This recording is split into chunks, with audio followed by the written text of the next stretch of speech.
지역의 이슈를 속 시원히 풀어보는 헬로 이슈 토크입니다. 지난 6월 10일부터 7일간 부천시의 행정사무감사가 열렸습니다. 행정사무감사는 의회가 가진 고유의 권한 중 하나인 시집행부에 대한 견제 기능이라 할 수 있는데요. 한마디로 행정사무감사는 의회가 제 역할을 하는지 알 수 있는 척도이기도 합니다. 자, 과연 8대 부천시의회 행정사무감사 점수는 몇 점일까요? 부천의 한 시민단체가 7일간의 행감을 평가해 봤는데 자세한 내용 짚어보도록 하겠습니다. 오늘 세 분의 패널 나오셨습니다. 제 우측으로부터 김선환 부천시민연합 이사, YMCA 김기현 사무총장, 정재현 부천시의 행정복지위원회 위원장 자리했습니다. 안녕하십니까? 네, 안녕하세요. 네, 반갑습니다. 자, 먼저 우리 위원장님께 질문을 좀 먼저 드리겠습니다. 시의회 행정사무감사, 제가 생각하기로는 의회 의정활동의 꽃이라고 생각이 드는데 행정사무감사 의정활동에 어떤 의미가 있는 건가요? 우선 시의회가 하는 역할이 한 세 가지 정도 있습니다. 네. 예산, 감시, 조례. 그러니까 시 행정에 대한 감시가 있고요. 그리고 조례를 제정해서 시민의 삶을 개편하는 문제, 그리고 예산의 쓰임새를 확인하는 문제, 이 세 가지 정도인데 그중에 행정사무감사는 감시 부분에서 가장 중요한 감시의 한 50% 정도는 차지한다고 봅니다. 왜냐하면 평상시 의정활동은 시정질문이나 평상시 회의가 열리지 않을 때도 감시 활동을 하거든요. 그런 과정에 행정사무감사는 아주 중요한 역할을 하죠. 그래서 네. 그것이 총체적으로 모여서 1년치 농사라고 부릅니다. 저희들끼리는. 네. 이 행정사무감사 사실은 준비를 잘한 의원님들도 있고 준비를 조금 덜한 의원들도 있고 이제 각지각색인데 이거에 대한 평가를 이제 시민단체에서 계속 해왔다고 합니다. 오늘 네. 김선환 이사님께서 나오셨는데 자, 어떤 방식으로 평가가 이루어졌는지 소개해 주시죠. 먼저 행정사무감사 이제 시작할 때 네. 저희가 시민 방청단을 운영했습니다. 그래서 부천 YMCA와 부천 시민연합 두 단체에서 43명이 그 행감에 방청을 하면서 평가 지표에 따라서 이제 기록도 하시고 소감도 이렇게 발표하시고 이런 이제 방청 활동들을 먼저 했고요. 네. 방청 활동이 끝나고 난 다음에 행정사무감사에 대한 속기록이 나오죠. 그러면 그 속기록이 아마 한 A4 용지 기준으로 한 2,000장 정도 되는 분량인데 그거를 저희가 14명의 평가위원들이 그 평가 지표를 가지고 일일이 이렇게 분석을 했습니다. 그래서 이제 마지막에 2019년도 부천시의회 행정사무감사 의원 평가서가 나오게 된 겁니다. 그래요. 어떻게 보면 굉장히 좋은 평가이기도 한데 긍정적인 부분도 있지만 또 부정적인 부분도 있을 수 있을 것 같아요. 시민들이 바라봤을 때 우리 김기현 사무총장님 이 같은 평가에 대해서 어떻게 생각하시나요? 예, 사실 좀 전에도 말씀하셨지만 부천시 예산이 2조 9천억 정도 됩니다. 그리고 2천여 공직자가 일을 하고 있고요. 그래서 시의회는 체크 앤 밸런스 그리고 견제하고 균형하는 굉장히 중요한 역할을 하고 있고요.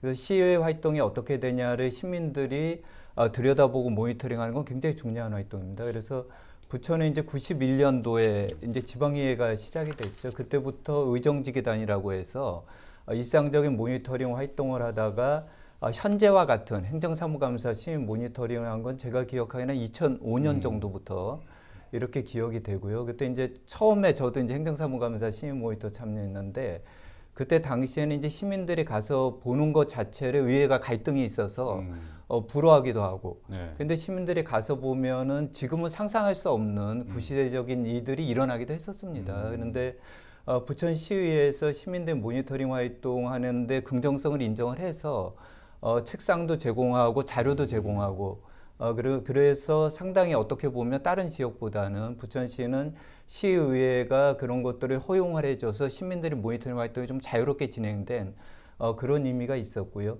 저희가 근데 평가라는 거 이제 발표하면 네. 이런저런 이제 거기에 대한 반론들이 있긴 하지만 그럼에도 큰 틀에서 보면 오랜 기간 동안에 부천 지역은 시민들이 모니터링 활동을 하면서 시의회가 좀 더 긴장해서 역할을 하도록 하는 건강한 역할을 하지 않았나 그렇게 생각합니다. 그리고 시민 입장에서는 이제 의원들이 어떤 활동을 하는지에 대한 평가를 통해서 좀 더 좋은 의정 활동을 구하는 그런 제도인 것 같은데 의원들 입장에서는 좀 부담스러울 것 같아요. 평가를 못 받은 의원님들도 불만도 있을 수 있을 것 같고 어떻습니까?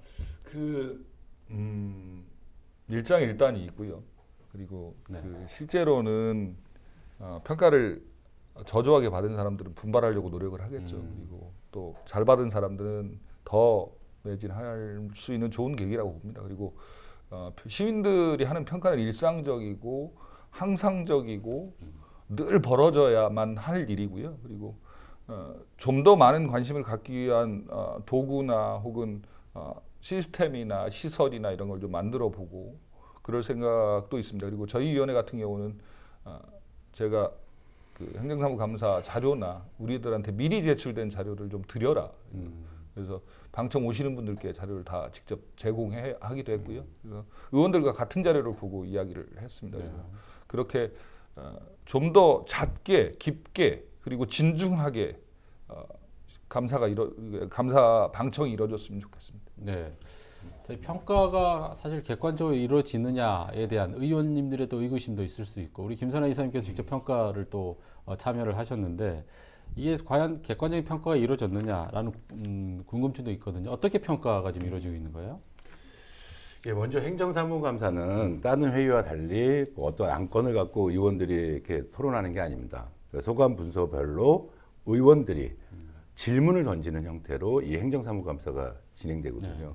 그러다 보니까 어떤 의원이 무엇을 질문하느냐는 것은 되게 중요한 거죠. 당연히 좋은 질문을 하는 의원들이 더 훌륭한 의원으로 비춰지게 되는데 그렇다면 좋은 질문이 도대체 뭘까라는 생각이 들겠죠. 그래서 저희는 행정사무감사에서 의원들이 질문하는 질문별로 평점을 매겼습니다.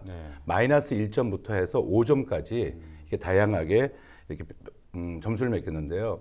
마이너스 1점은 이제 질문을 하지 않은 것만 못한 공적이지 않은 질문을 가지고 공무원들에게 약간 압력이 되거나 또는 어처구니 없는 소관부서에 대한 그 관계 소관부서도 잘 모르는 질문들 뭐 이런 것들 나올 때가 있어요. 어처구니 없이. 이럴 때 이제 마이너스 1점을 이제 주게 되고 0점을 주는 경우도 있습니다. 그건 뭐냐면 의원들이 정말 그냥 몰라서 물어보는 거예요. 단순하게 뭘 의견을 내는 것도 아니고 정말 몰라서 그럼 그런 질문에다가 1점이라도 주면 그건 득이 되니까 이런 점수는 0점을 주고요.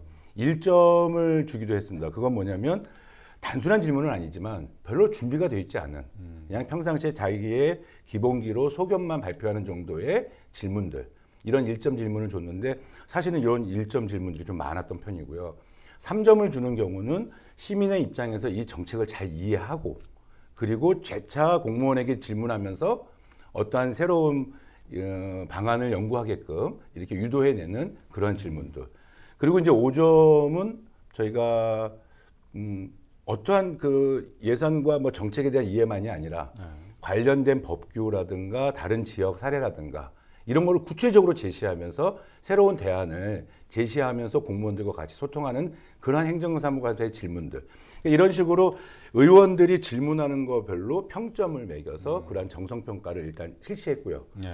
두 번째는 좋은 질문을 던지더라도 질문이 별로 없는 의원들이 있어요. 하다못해 어떤 의원은 하루 종일 행정감사를 하는데 질문을 하나도 하지 않은 그런 것도 발견됩니다. 그런가 하면 좋은 질문을 했다 할지라도 하루에 2개, 3개밖에 질문하지 않는 그런 의원도 있고. 그래서 저희는 질문의 수도 좀 중요하겠다. 그래서 질문의 수를 가지고 정량평가를 실시했고요. 그렇게 해서 정성평가를 70%를 좀 반영하고 질문의 수를 한 30% 반영하고 그렇게 해서 최종 점수가 나오고 그다음에 그 최종 점수의 근거로 등급을 나눴습니다. 저희가 이번 평가에 중요한 거는 어떤 의원이 그렇게 열심히 하고 어떤 의원들은 대충대충 하는가 이거를 좀 구분해내는 평가거든요. 그러다 보니까 각 위원회별로 그 최종 점수에 따라서 A부터 D 등급으로 등급을 좀 나눠서 이번에 평가를 발표하게 됐습니다. 그러면 A 등급 받은 의원 수를 좀 알 수 있을까요? 대략 뭐 몇 명 정도? A 의원이 조금 특출하게 좀 잘하는 의원들이 있어서 A 의원은 원래 이게 8명의 위원회별로 8명이 평가 대상이었거든요. 그러니까 A가 2명, 뭐 D가 다 등급별로 2명씩 나와야 되는데 점수 차이에 따라서는 이제 A가 1명, 뭐 B가 3명 이렇게 될 수도 있습니다. 그래서 지금 현재 평가에 나온 결과로는 A 등급을 받은 사람은 3명이고 그리고 이제 D 등급을 받은 사람은 5명으로 나타났고요. 저희가 이제 그 좀 우수 의원으로 광래경 의원과 박명희 의원 2명을 우수 의원으로 선정했습니다. 아, 두 분의 의원은 네. 기분 좋으시겠네요. 이게 상대평가는 아닌 거죠, 이거? 상대평가입니다. 아, 상대평가요? 예, 예. 아, 그러니까 A를 획득할 수 있는 의원의 수가 제한되는 거고요. 네, 예. 그러니까 저희가 지금 요거를 좀 이해를 돕기 위해서 말씀드린다면 이게 시의원 전체에 대한 평가를 동일선상에서 하기가 어렵습니다. 왜냐하면 위원회별로 소관 부서가 다르기 때문에 그래서 질문의 양도 다를 수 있고 뭐 이런 거기 때문에 그 동일선상에서 의원을 평가할 수 없기 때문에 요번에 저희가 평가제에서 발표했지만 철저하게 위원회별로 상대 평가를 실시했다. 이렇게 말씀드릴 수 있고요. 그런 면에서 광내경 의원 아까 말씀드렸던 우수 의원 2명 중에 광내경 의원이 100점이 나왔어요. 그리고 민주당의 박명혜 의원은 99점이 나왔습니다. 근데 여기서 어떻게 100점이 나왔느냐라는 걸 좀 설명드리면 저희는 이렇게 했습니다. 아까 말씀드린 대로 질문별로 평점을 매겼죠. 그리고 그 평점의 합을 질문수로 나누면 질문당 평점이 나오겠죠. 그 평점이 나온 상태에서 제일 잘한 의원을 100으로 설정하고 제일 못한 의원을 0으로 맞춰서 표준편차를 만들었습니다. 네. 그런 식으로 평점을 내고 그다음에 질문도 그런 식으로 하고 그러다 보니까 광내경 의원 같은 경우에는 질문도 제일 많았고 네. 질문의 질도 제일 좋았기 때문에 이제 100점이 나올 수 있었던 거죠. 알겠습니다. 이렇게 좋은 평가를 받은 의원님들은 뭐 기분 좋을 것 같은데 또 안 좋게 D 등급을 받은 의원들 굉장히 기분이 안 좋을 것 같아요. 그렇죠. 정의용 위원장님, 이런 평가에 대한 시의원들의 반응, 입장 어떻습니까? 우선은 정량 정성 평가한 부분은 크게 이견은 없어 보입니다. 그러니까 크게 이견은 없어 보이고요. 그리고 받아들이는 입장. 예, 아주 뭐 기분은 나쁠 수 있지만 예. 한 일을 어떻게 안 받아들이겠습니까? 당연히 받아들여야 할 거고요. 그리고 이제 문제는 그 다음에 나왔던 각종의 보도자료 전체에 나왔던 몇 가지 사안들에 대한 반론들은 존재합니다. 그러니까 언론들 평가도 뭐 왔다 갔다 하는 것 같고요. 그리고 위원장들 평가는 그냥 관전평이었고요. 관전평이라서 감정이 개입되거나 이럴 수도 있다라는 생각이 들기도 하고요. 그리고 좀 보도자료 전체 내용을 훑어봐도 썩 긍정할 만한 내용은 아니었습니다. 예를 들면 회의가 긴 것이 좋은 것인가, 회의가 짧은 것이 좋은 것인가 이런 논점은 항상 존재합니다. 저희 같은 경우는 행정복지위원회는 제가 회의 시작 전에 오늘 질문할 사람을 미리 봤거든요. 그건 무슨 소리냐면 사전 준비 없으면 하지 말아라 이런 취지로 미리 사전에 받는 행위거든요. 그래서 저희 위원회는 그렇게 사전에 준비한 것들만 질문하도록 해서 회의를 좀 짧게 하려고 했는데 그것에 대한 관전평이 별로 안 좋더라고요. 업무 보고를 꼭 받아야 하는 거냐, 문서로 와 있는 걸 꼭 읽는 수준의 업무 보고를 계속 받아야 하는 건지 저는 개인적으로는 의문입니다. 그리고 문서로 가름하는 게 훨씬 더 효율적이라고 생각했는데 그것도 마찬가지였고요. 예를 들어 위원장의 이석은 관례에 해당합니다. 왜냐하면 7일 동안에 7시간, 평균 7시간 정도를 회의를 주재할 수는 없습니다. 실제로. 그러면 체력적 한계나 이런 것 때문에 간사가 사실은 부위원장 역할을 하거든요. 그러면 부위원장께 맡기고 좀 쉬기도 하고 이러거든요. 그런 걸 이석으로 평가할 일이냐 뭐 이런 생각이 들기도 하고요. 그리고 이런 관행들 때문에 강평제도나 이런 것도 되게 좋은 제도라고 볼 수는 있지만 한편으로는 공무원노조에서 적극적으로 매년 폐지를 요청해 왔던 폭력적 제도였거든요. 그러니까 그 강평제도 같으면 예를 들면 국장이 모든 과장과 함께 마지막 시간. 강평은 좀 뒤에 가서 다시 한번 알겠습니다. 예, 아무튼 뭐 우리 의원님께서 긍정적인 부분도 있고 부정적인 부분이 있다 이렇게 정리해 주셨는데 시민 입장에서 봤을 때 혹시 부작용이 있고 혹시 좀 의원들을 너무 비하하는 게 아닌가 뭐 이런 뭐 의견들도 있을 수 있을 것 같은데 그런 의견도 있을 수 있죠. 네. 그런데 이제 큰 틀에서 생각을 하면 지금 정전 의원님도 말씀하셨듯이 그러니까 행정사무감사 시민 모니터링 활동, 그다음에 시민 평가 활동 자체는 이제 큰 의미가 있다고 생각을 하고요.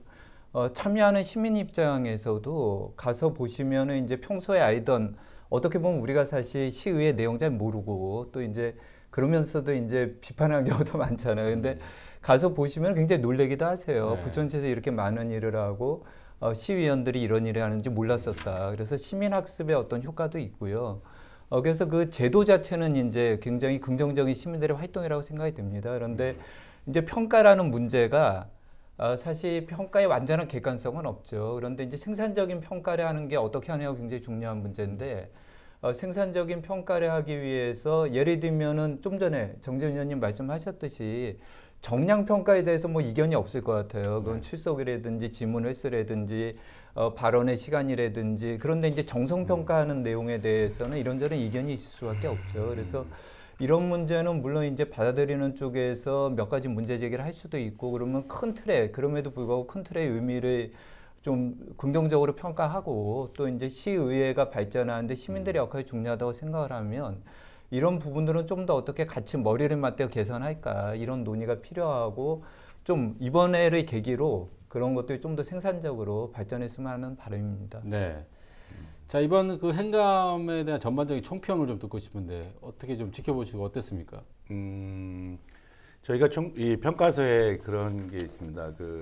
저희가 사실은 시의원들이 유급제가 된 5대부터 지금 현재 8대까지의 행정사무감사의 그 회의 시간을 한번 좀 비교해 봤어요. 그랬더니 5대부터 7대까지는 평균 7일 동안 192시간, 8대는 125시간으로 나타났어요. 한 70시간 정도의 차이가 나죠. 그러면 그거를 7일로 나누면 하루에 10시간. 그 10시간을 다시 3개의 위원회로 나누면 3시간 좀 넘게 회의 시간이 차이 나는데 아까 위원장님 말씀하신 대로 저도 회의가 뭐 길어야 무조건 질이 좋다라고 평가하지는 않습니다. 하지만 이번에 8대 행정사무감사를 본 저희 평가단들의 소감은 정말 긴장감이 없다. 행정사무감사가 이게 참 긴장감이 있어야 할 부분도 있는데 너무 긴장감이 없었다. 그리고 의원들의 그 질문의 질도 보면 그냥 너무 단순한 질문들이 너무 많았다. 이런 총평에서 사실은 어떤 방청단 중에 한 명은 저 정도면 나도 시의원 할 수 있을 것 같은데 뭐 이런 평도 나왔었고 정말 그 공무원들도 하나도 뭐 긴장감 없이 이렇게 흘러가는 그 시간적으로도 그렇고 회의 내용적으로 그랬다. 그래서 이번 행정사무감사는 왜 그랬을까? 그래서 혹시 저희는 지금 20대 8이라고 하는 민주당이 20명이고 뭐 자유한국당이 8명이고 이러한 여대 야소라고 하는 이 시의회 때문에 나타난 현상은 혹시 아닌가라는 이런 평도 갖고 있었습니다. 네. 아까 그 말씀하시다 제가 좀 중간에 잠깐 끌었는데 이 총평에 대한 또 반발들이 많이 있습니다. 먼저 이 총평, 강론, 뭐 강평이라도 얘기하는데 이게 어떤 거고 왜 이렇게 반대를 하게 되는지. 그 사실은 강평이란 제도는 가장 큰 의미는 그날 행정사무감사를 아주 밤늦게라도 정리해서 마무리하는 발표 순서입니다. 네. 그리고 그림을 좀 그려드리면 행정사무감사 회의 장소 안에 공무원이 쭉 서서 위원장이 강평을 낭독하는 순간 다 앉아서 듣습니다. 꼭 이렇게 훈시 같은 느낌이 확 나게 하는데요. 공무원의 직업적 특성상 국장이나 과장, 팀장이 퇴근하지 않으면 구급 공무원도 남습니다. 그날 보통 행정사무감사를 한 국을 하는데 한 개 국을 하는데 그러면 한 개국과 20명씩만 해도 100명의 직원이 계속 남아 있어야 되는 거예요. 그 강평 끝나는 시간까지 예의상. 그래서 공무원 노조에서 강평제도는 좀 없애줬으면 좋겠다는 게 수년간의 요구였습니다. 그래서 지난 제가 재문위원회 제가 의원을 2번째 하고 있는데요. 첫 번째 할 때 우리 위원회에서 논쟁을 좀 했었습니다. 이게 적절하냐. 어차피 행정사무감사 강평을 하지 않아도 그 안에 이미 지적이 있는데 이걸 모아서 발표하는 행위가 적절하냐. 그리고 또 그 많은 수백 명의 사람들이 퇴근 시간까지 대기하는 게 적절한 일이냐. 그건 적절하지 않다고 판단했고요. 그래서 재정문화위원회 강평하지 말자라고 했더니 다른 위원회에서 그럼 우리는 어떡하냐 이렇게 해서 지난해는 유지됐고요. 지난해 8대 의회에서는 강평을 폐지하는 계획이 됐죠. 그리고 그것은 공무원 노조나 공무원들로부터 많은 요구를 받았던 사안입니다. 네. 자, 지금 시간이 얼마 남지 않아서 마지막 질문이 될 것 같은데 8대 시의회 의정 활동을 하면서 좀 개선점, 아쉬운 점들을 한 30초씩만 돌아가면서 한 말씀 하시고 마무리하시죠. 우리 이사님. 예, 오늘 뭐 저희는 의원 평가서가 없어도 의원들이 열심히 시민들의 입장에서 그 최선을 다하려고 할 거라고 생각합니다. 하지만 지방의회 지방선거를 보면 우리 시민들이 아시겠지만 누가 당선될지 뻔히 알고 선거를 합니다. 뭐 각 정당의 가번을 받으면 다 당선이 되고 그러다 보니까 시민들도 어떻게 보면 냉소적이 되고 그래서 제가 볼 때는 지금 시의원들이 공천에 더 많이 이렇게 비중을 두는 모습 아니냐라는 의구점이 있거든요. 그래서 제 생각에는 이러한 의원 평가를 통해서 좀 더 시의원들이 좀 더 적극적으로 의정 활동을 시민들과 알리고 하는 그런 가교 역할을 통해서 시의원들의 본연의 역할들이 좀 더 충실해질 수 있는 계기가 되기를 그런 바랄 뿐입니다. 네, 시간이 지금 얼마 남지 않아서 나머지 두 분의 얘기는 다음 기회에 다시 듣도록 하겠습니다. 오늘 출연해 주셔서 감사합니다. 자, 헬로 이슈 토크 오늘은 여기까지입니다. 시청해 주신 여러분 고맙습니다.